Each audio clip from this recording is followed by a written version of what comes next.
Yeah, I think we agree. The Suprema S and the Iris, they are both fantastic cars, but the sales have been very disappointing, especially last year for the Iris. So what exactly is Proton doing wrong, and what can you change? What can you change? Yeah, there are many ways of doing it. We can downgrade it so as to be the same as our best-selling competitor. But we hesitate to do that. Our car is superior, for example, to the more popular same-size cars. People buy those cars because they are cheap, and I believe their quality is good also. But ours is a different car, slightly more expensive, but not too expensive. You want a cheaper car, of course, the Saga is there. And the Saga is very cheap, and it has performed extremely well. It is a very good car. We tested it, we do all kinds of things, crash tests, we roll the car, and all those things you can see for yourself. So for that, we have the Saga to compete. But slightly above that car, we have the Iris. The Iris is a better car.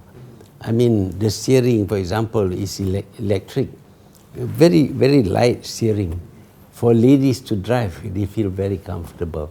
Even for men like me, I like driving the Iris because it's lighter. There are so many features we put into the car, which of course costs a little bit money. But if we reduce the car, we can despec the car, take out all those things, and sell it as a cheap car. Well, that is a matter of policy. Whether we want to just sell cheap cars or we want to have cars that are comparable to the best. So, the Proton experience that was launched recently with the new logo and the focus on after sales, what can, because Proton has said this so many times that this is a new thing, our rebranding, people become a bit skeptical. This time around, what can you say or what can you promise in terms of something tangible that they can hold on to, that's you have to prove to them that this is for real this time? Improvement takes time. Just launching a logo does not constitute an improvement. But before we launch the logo, we must be sure that the car is better than the previous car. So that is why it took us a long time before we launched the logo. But in the meantime, we have already improved the car. The problem is acceptance. If people drive the Iris 2 years ago or the Suprema S, they will know it is different. But we haven't changed the logo. We haven't said it is new. We say, well, it is a new car. But there is no campaign to say that this is the new Proton.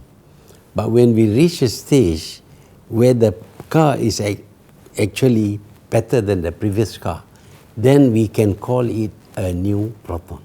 So now, after 2 years of doing all these things, we have come up with what is a completely different car. Better quality, better driving, comfort, everything is there. Better electronics, better controls. And we thought that, well, to mark that, we put the logo. The logo is not the most important thing, but people identify cars with its logo. If you look at Mercedes, first it was the star on the top there. Now the Mercedes has got a big star in the middle. The same with other cars. This is the trend.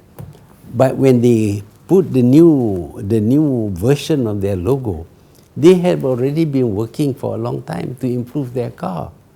So we are doing the same. So now we introduce the new logo to change the image of the car so that people will know this is a new car, this is a new Proton. It's not the same Proton as before.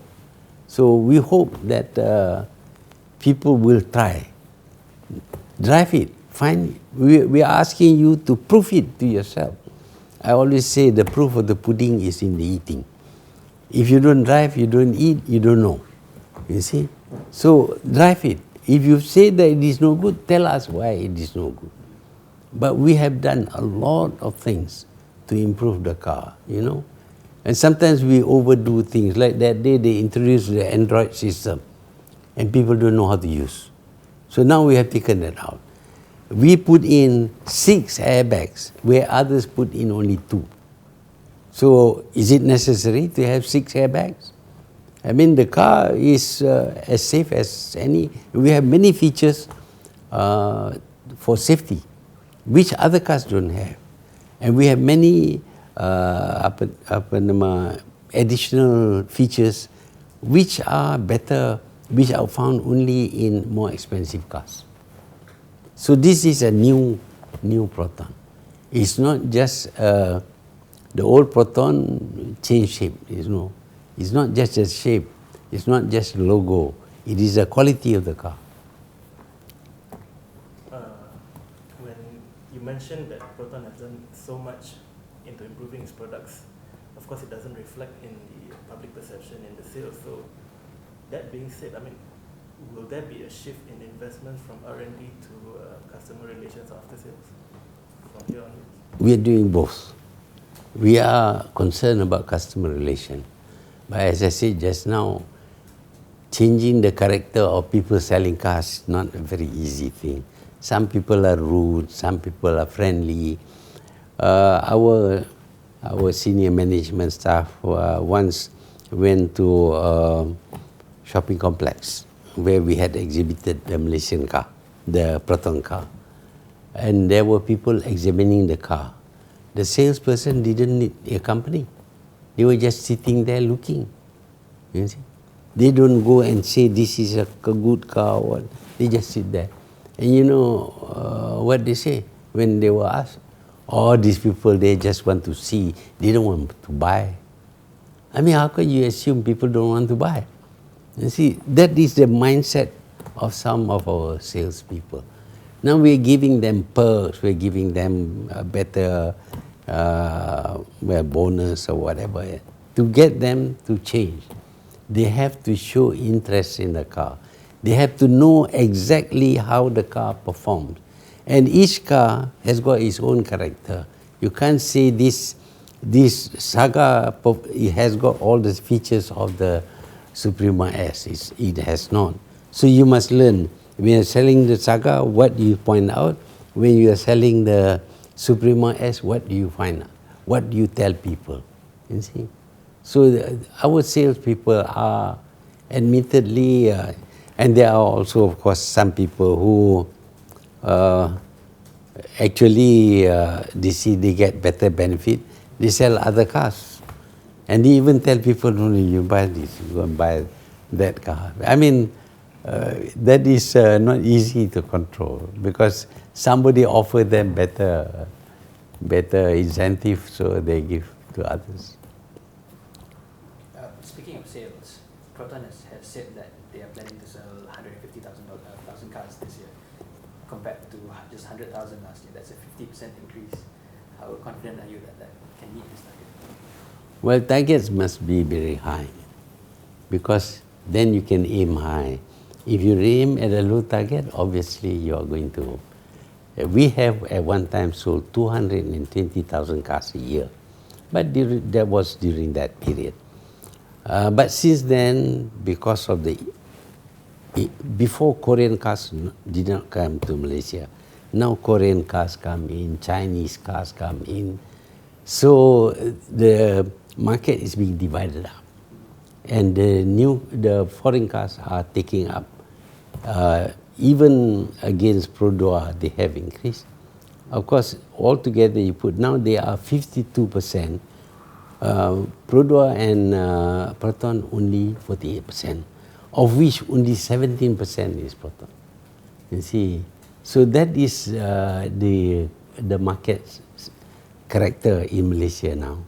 So when we say that we want to sell more cars, and we say, well, we will sell 100,000 cars, then the focus is on how to sell for 100,000 cars.